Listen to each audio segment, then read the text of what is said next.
Eritrea. PM Abiy's speech aims to rationalize war agenda.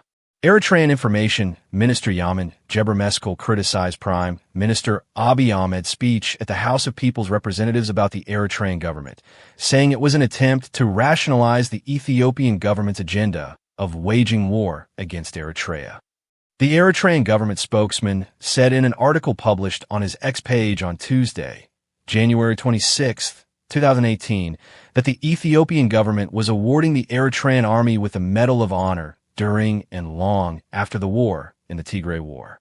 Main said this after Prime Minister Abiy, in his explanation to questions from members of the House of People's Representatives, accused Eritrean soldiers of committing various atrocities, including mass killings, during the Tigray War.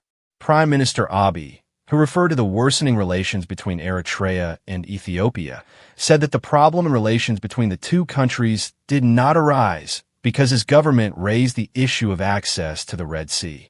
When a war in Tigray began, after we liberated Shire in the first round of fighting, the Eritrean army followed suit and entered Shire and started demolishing the houses and floors of some individuals, and the conflict began. We did not speak out, he said, explaining that the conflict began between the two governments in connection with the war in Tigray. He also told the council members that Eritrean soldiers had massively massacred young people in Aksum and had destroyed and looted factories in the towns of Adwa and Adigrat. He added that he had sent several envoys to Eritrea to stop these acts. This conspiracy reached its peak when the Pretoria Agreement was signed, asking, how can the agreement be signed without destroying the TPLF, without destroying Tigray? He said. It is with this power that some TPLF members are trying to destroy Ethiopia, he said. Responding to the Prime Minister's speech on his X page, Eritrean government spokesman Otto Yamen said, the ugly hallmark of fraud and deceit was seen today at the House of People's Representatives meeting.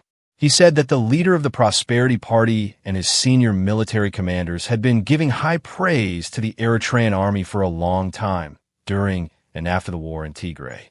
He wrote on his X page that the Ethiopian government leadership and military commanders are known to have been presenting medals at the national level to express their deep gratitude. He also dismissed the issues the Prime Minister listed in his speech in Parliament as cheap and vile lies.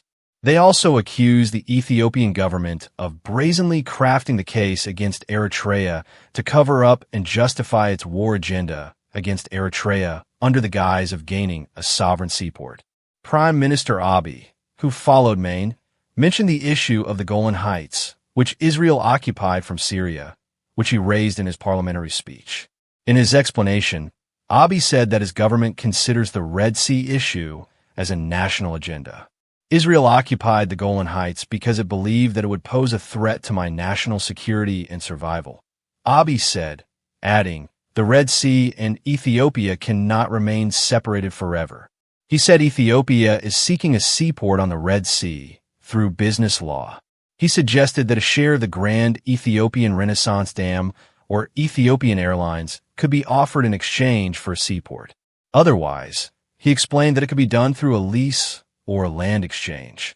He also explained his government stance, saying that the Ethiopian people are saying, let's resolve this through negotiation, in order to grow together without being destroyed through consensus and market law. In his speech, the Prime Minister recalled that Ethiopia has built a port, an airport, a road, and a fuel refinery in Assab.